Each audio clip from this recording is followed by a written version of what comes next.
Hi friends, எல்லோரும் எப்படி இருக்கீங்க? இன்றைக்கி நான் ஒரு கார சப்பாத்தி செய்ய போகிறேன். அதுக்கு ஒரு கப்பு மாவு எடுத்துருக்கேன், சப்பாத்தி மாவு.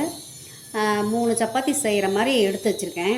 இதை இப்போ எப்படி செய்யறதுன்னு பார்க்கலாம் பாருங்கள். காரமாக செய்கிறது. இது ஒரு கப்பு போட்டுக்கிட்டேன். இப்போ இதில் நம்ம சில்லி பவுடர் நானே குறன்னு அரைச்சி வச்சுருக்கேன். அதையும் இதில் சேர்த்திக்கலாம். லைட்டாக சேர்த்திக்கலாம். அப்புறம் உப்பு கொஞ்சம் தேவையான அளவு நம்ம போட்டுக்கலாம். கம்மியாக போட்டுக்கணும். பாருங்கள், நான் உப்பு போட்டுட்டேன். அடுத்து மல்லி இலை, கருவேப்பிலை தழை எல்லாமே சேர்த்திக்கிறேன். இதில் போட்டு ஆயில் கொஞ்சம் லைட்டாக நம்ம விட்டுக்கலாம்.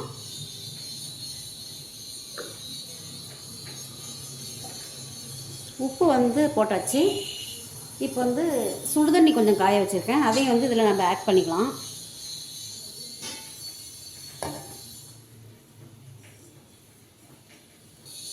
இது ஒரு வித்தியாசமாக நல்லாயிருக்கும். இதுக்கு நம்ம சைடிஷ் எதுவுமே தேவையில்லை, அப்படியே சாப்பிட்டுக்கலாம். இப்போ கொஞ்சம் லைட்டாக சுடு தண்ணி கலந்துக்கிறேன். சப்பாத்தி மாவு மாதிரி நம்ம பிணைஞ்சிக்கணும். சப்பாத்தியே தான், கார சப்பாத்தி.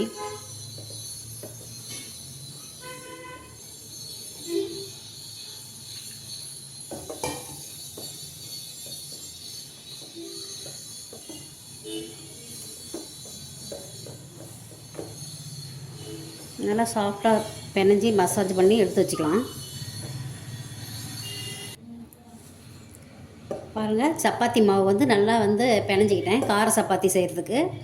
இதில் மிளகாய், கொத்தமல்லி தழை எல்லாமே இதில் போட்டாச்சு. ஒரு 3 சப்பாத்திக்கு வர மாதிரி பிணைஞ்சிக்கிட்டேன். அமுதவள்ளி சேனலை சப்ஸ்கிரைபர் பண்ணாதவங்க சப்ஸ்கிரைபர் பண்ணிக்கோங்க.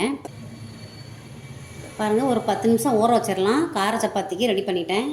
அது கொஞ்சம் நேரம் ஊற வச்சுட்டு அதுக்கப்புறம் நம்ம சப்பாத்தியை சுடலாம். பாருங்கள், நல்லா ஊறிடுச்சு. இப்போ நான் ஒரு 3 சப்பாத்திக்கு வர மாதிரி எடுத்துருக்கேன். இப்போ இதை நம்ம தேய்ச்சி இப்போ தோசை கல்லில் போட்டு எடுக்கலாம். இதுக்கு சைடிஷே தேவையில்லைங்க, அப்படியே நம்ம ஸ்நாக்ஸ் மாதிரி சாப்பிட்டுக்கலாம். கோதுமை மாவுனாவே ஒரு ஹெல்த்து தான். இதில் வெங்காயம் பச்சை மிளகாய் கூட போடுவாங்க. இது இப்படியே நம்ம சாப்பிட்டுக்கலாம்.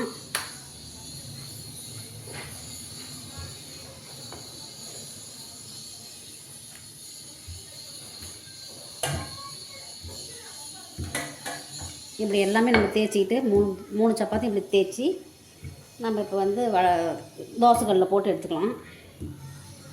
நல்லா டேஸ்ட்டாக இருக்குங்க இது.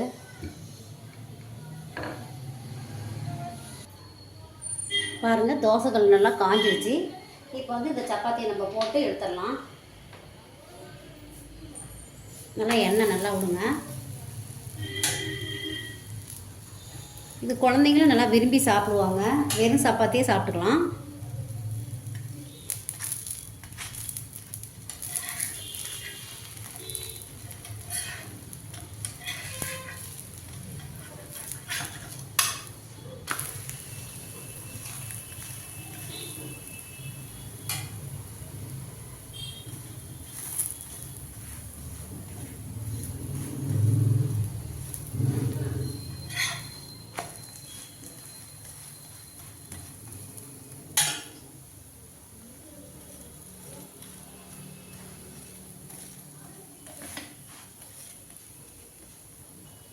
பாருங்கள், சப்பாத்தி நல்லா சாஃப்டாக வந்துடுச்சு.